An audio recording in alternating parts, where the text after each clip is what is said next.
Last year we beat the record for the fastest V-bottom in the quarter mile. Factory Billet. Jim Schultz. Yeah, that's right. They ran 162 yesterday is what we have. Rooster tails up. It was way past motivating, exhilarating. It was just mind-blowing, really, to go 184 miles an hour. Are you serious? At 184. 184? 184. So this year we wanted to break it again, but we only had one opportunity, one run to do it. Most definitely the pressure was way higher.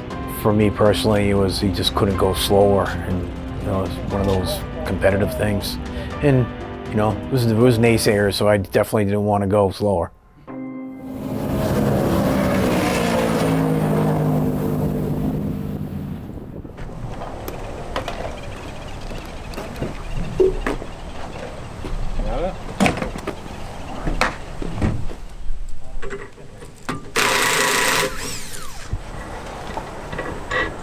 The other side, Matt. Anything different with the setup this year? Going to Lotto in 2023 on Saturday, we were pretty confident that we had everything fixed and we were going to go hammer down. And when the boat did that same problem, I think we went 162 miles an hour. Parvies actually went faster than we did that day. If you recall, seeing the last video, we were going to run to the hardware store and start doing some, garage type repairs, and we decided to just pack it up and do it right. So took the boat back and made our modifications and came back the next day to run. At a certain point, it's like, well, how much faster are we really gonna go? So the goal was, hey, if we can hit 170, man, we're there, we're done. And when we ran on that Sunday, it was something I don't think anybody expected anywhere. We ran the course and the boat just ran like it never ran before. Felt acceleration like we never felt before. And I remember we were about a football field away from the gates. It's the only time I actually looked down for a split second just to see what the speeds are. When I looked down, I saw 178, and I literally your stomach just goes up into your throat, because your first thought is, oh my God, how's this thing gonna slow down? And a million things go through your mind. And that was the year we ran 184. Then at that point, it's like, it's a whole new ball game. Now it's like, what can we do? Jim probably had his vision. I had my vision of what we were gonna do. Well, the goal was, and Matt will tell you, speed on the water. We had a deal that 190 was the number, and 190 was going to get me on the front cover in year in review.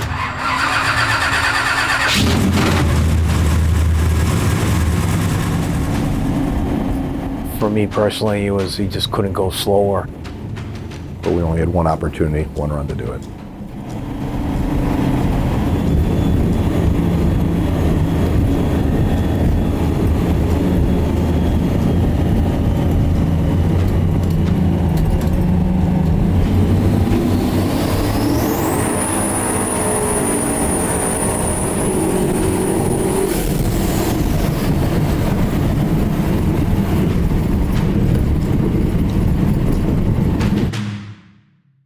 That means I'm going to be 57. Yeah, okay, that's what I thought. Fuck, I thought I was going to be 56. You sure you're 57? We figured that out on the dock. Oh, shit, I'm 57. We're running over to the Captain Ron's over where the shootout is hosted. We're just going to get registered now. We've got a tight schedule tomorrow. I've got a birthday party I need to go to at, in the afternoon down in Fort Lauderdale for my daughter, so can't miss that. Well, there was 5 years ago, I missed the shootout. We were there, we showed up, I knew what I was getting myself into, but my daughter was born 5 years ago, August 24th. The shootout was Saturday the 24th this year, and it was her birthday. So I was able to negotiate that we could get there on Thursday and do the first run, hopefully put down a number that beat the previous years, and jump on a plane and get down to Florida for the birthday party so I wouldn't miss it. Most definitely the pressure was way higher because, we knew that Jim had to get out of there. Now you got all this, you got to do it. It's a pretty big commitment to run that boat at the shootout. And we've got a team of about 4 people between all the logistics of getting the boat down there and then the support while we're down there. It's actually amazing how much work it takes to get, you know, you got to check the tires in the trailer, you got to check the brakes, and it's probably 2 or 3 days of work. You know, you make sure you got everything, and you're prepping, and you got to clean it. It's got to look pretty, you know, and Jim's very, you know, it's got to look good. So it's definitely an investment to do that event, but you know, just do it for the love of the sport. You know, the entire team, they're working every weekend, they're working nights. You know, these guys got real jobs during the day most of the time. For these guys to put the effort in, you know, for me to adjust my schedule and negotiate a deal with a 5-year-old, you know, to come a couple hours late to the birthday party, we're gonna do what we gotta do. Well, it all starts from the time that we load it up at the end of the shootout and bring it here. Before we even get back home, we already have a game plan what we're going to do, and the first thing we do usually is take the boat apart. We look at the engines, we look at the transmissions, we look at the drives, and we see if we can see anything that we can make improvements on, and see if we can go faster every year.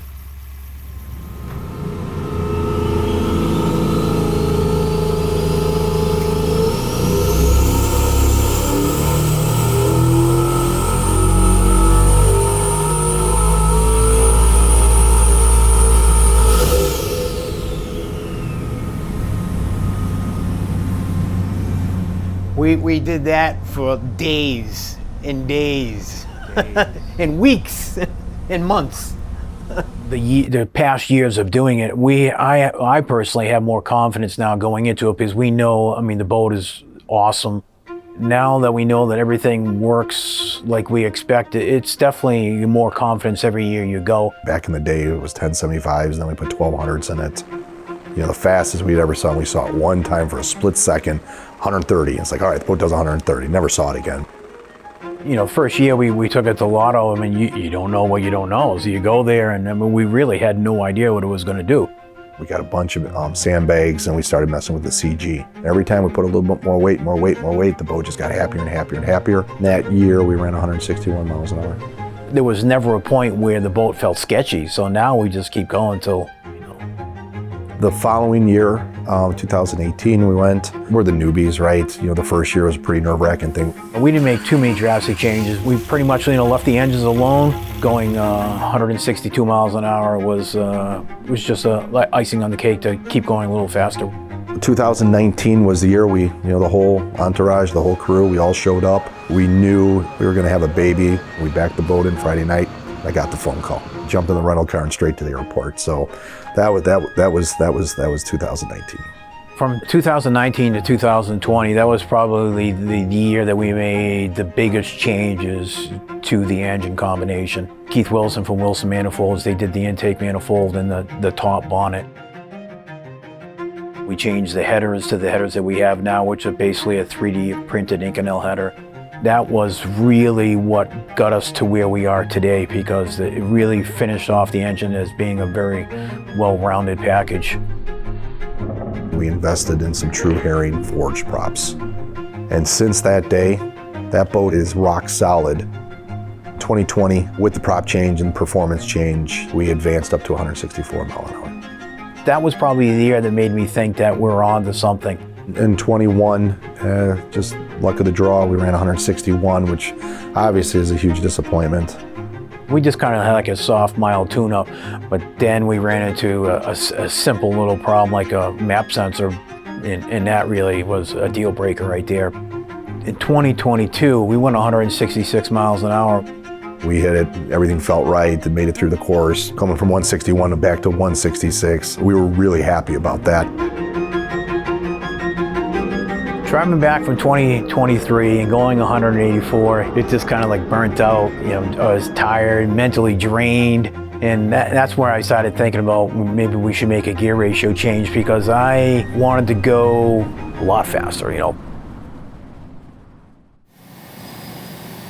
It's all about prop speed. We needed to spin the prop faster to make the boat go faster. We just try to set them up to be as exact as possible. We have to make sure the backlash is perfect. You have two shafts driving one, so that's critical. Otherwise, you're only going to be driving off of one shaft and it'll break. We don't want to do that. We haven't broken anything yet, knock on wood. problem with that is the gear ratio could really bite you if it didn't work. And the problem with gear ratio changes, you can have one theory on paper, but then the second problem is the boat actually has to be able to perform with that gear ratio. If you can't pull the gear, then it's all for nothing.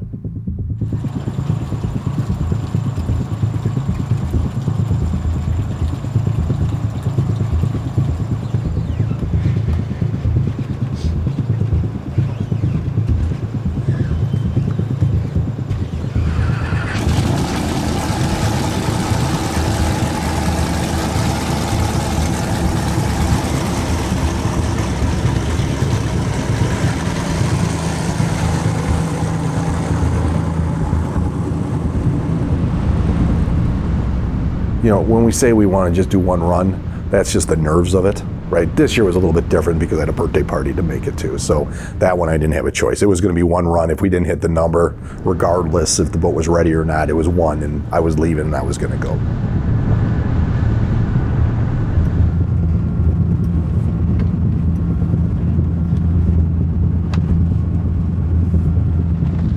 Close it up. What are you doing? What are you doing? In a race boat? I'm in the race boat. It's my birthday! Happy birthday, buddy. How old are you? 5! Holy cow. Did you get any presents yet? No, I'm not at the party yet. Oh, okay. Well, wait for me, okay? Okay. All right. Hurry up to my friend's home. No, I'll be there before the party, buddy. Okay, just hurry. Conditions are really nice. Seems to be very. Typically, we're dealing with wind. Right now, it's pretty calm. Temperatures are cool. Humidity's low.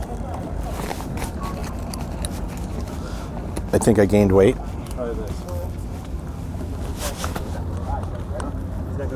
Yeah, that's good.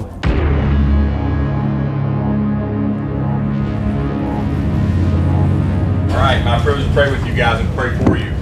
Lord, thank you for today. Thanks for the gift of life. Thank you for this event. And Lord, as they run down this run multiple times a day, Lord, pray for safety, pray for wisdom. Lord, help them operate at the very best that you made them to operate. In Jesus' name, amen. Amen. This is great, Bob. I think the weather is good for some fast boats, do you think? Oh, yeah. In the Midwest here, it's only 8:40. I mean, we have not even begun competition, but you can see them lined up. That camera up there is probably not the best idea either. You know what I mean? The amount of drag. Is there one up here too? Oh yeah, that one, yeah. I think we should take those two off. I don't think I want those on there. You'd put the cameras out there, and then, you know, the more I was thinking about it, just the aerodynamics. Could that slow us down a mile or 2 mile an hour? Maybe, we don't know. But that was the only reason we unfortunately took your cameras off the bow. So what do you think about leaving that open, Mike? And you can just hold your hand here. The hatch, you know, throughout all the fine. nerves. Now we're talking, this was 23. We ran the entire course without actually locking the hatch down. When we ran this year, Mike and I are literally looking at each other going, do we close the hatch or should we leave it open again? There's a lot of reasons why, you know, you would want that sealed up and, you know, locked down. But the more I kept thinking about it is like, there could be an argument made that by leaving that hatch open, the motors were just able to get so much more air that was sucked through that cabin. Was that another big, enhancement on why we grabbed so much speed? So knowing that we had just one run, one shot at this, we're like, leave it open, hang on to it, and let's see what happens. So that was the reason we left the hatch open for the second year. Nervous? A little. Good. We're back on the course here and coming up on the WIA Fast Start This is line. Jim Schultz. This is Jim right here. You know, they work on this boat all year long for this one event. Isn't that something? It doesn't do anything else but come here.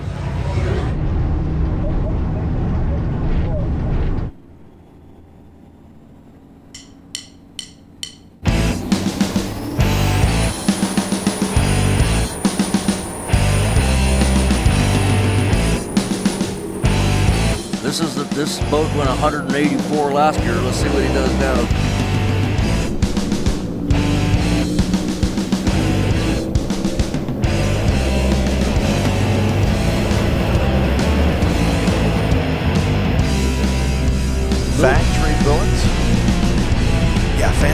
out last year of 184 miles an hour. Bob thinks it's slightly less than that as we take a look at our replay cams. It puked on us at the end, Mike. It puked at the end. Is everything all right? Yeah. I smell it. The start booth, you see the flag. You got the green flag right there on the replay. 186. 186. 186. He bettered the He did 184 better. from last year by 2 miles an hour. A great first run for Jim Schultz. Factory Billet. 186. 186. What? They got him. 186. They do out of just go park it. Is that right? Yeah, I mean, Back it up. There you go. We're done. One and done. One and hit. Two good. 186, gentlemen. About 160, man. The thing was still, I was like, whew. It had no signs of laying over. Definitely has more in it, just trying to, balance it all. Bring it in as quickly as possible, but not too quickly to disturb the boat. It's a fine line. What did he say? I think they should just go park it. I saw 168 mid-course. I was like, oh man, here we go. Let's go to a birthday party. That's the plan right now. Go to Disney World. Yeah, I'm going to Disney World.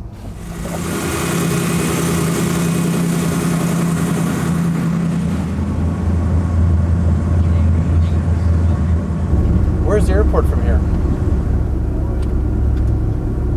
Quite a ways. Yeah. What do you think of this weather? Holy shit.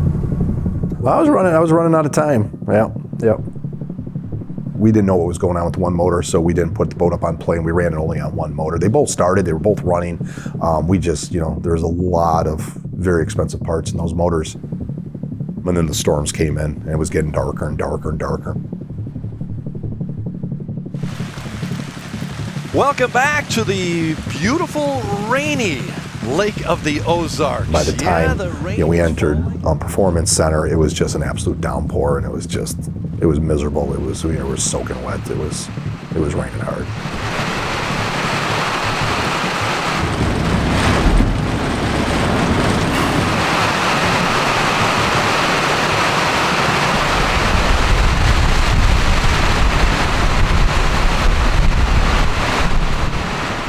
He jumped in the car, and we literally put the boat on the trailer in the pouring rain. It was coming down, and we were just soaked. Me, Matt, and Kyle were soaked to the bone. And by the time we even got the boat on the trailer and strapped down, Jim was already on the plane. Hey, how are things going? It was great. But it all worked out. We got to the airport, and we were able to fly out of there, and actually weren't late at all for the shindig. No, got there successfully. Yep, we made it. How was the party? It was good. Nothing better than a 5-year-old's birthday party at the Princess Palace.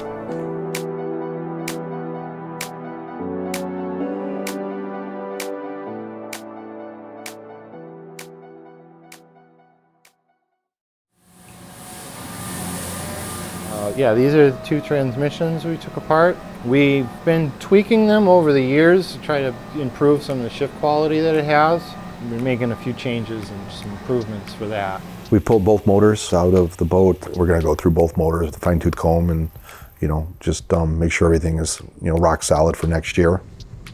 The boat's got so much power.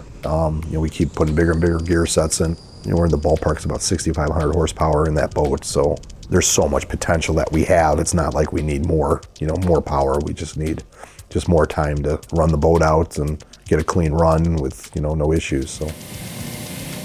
Now for looking to 2025, I call it, Project 190, because now it's a little bit different approach going into it, because we're looking at everything. So yeah, we're gonna take the drives apart, because that's something now that we're actually seeing issues with shafts and stuff like that.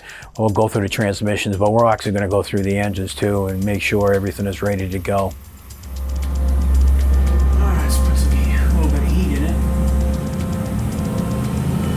Like a Sunday drive, this is where we're cruising down to the shootout right now. This engine seems like it has no limit now.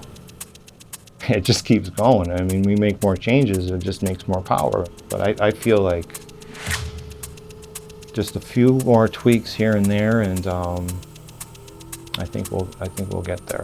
I can only speak for me, but my plan for 2025 is to go out and on the first pass it'll go 190 something, or it should.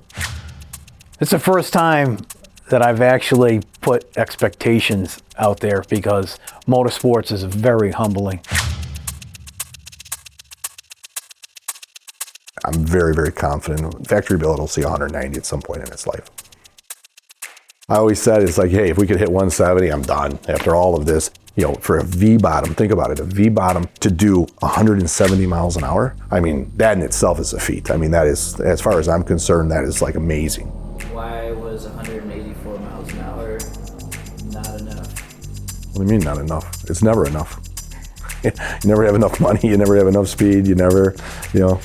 I mean, why would you stop until you get, you know, to where you need to be? And for me, where you need to be is when the boat feels uneasy, then we'll stop. And I think Jim's probably the same way. He's probably a little bit more conservative than me in that respect, but heck, I got the need for speed, so if it's safe, I think we should go for it. And what happens if you get 190 in 2025? Then what? Oh God, I don't know. I guess we'll look at it and see if we can go any faster. And I mean, that was the whole idea of it, to see how fast we can get the boat to go. And we haven't reached our limit yet, I don't think.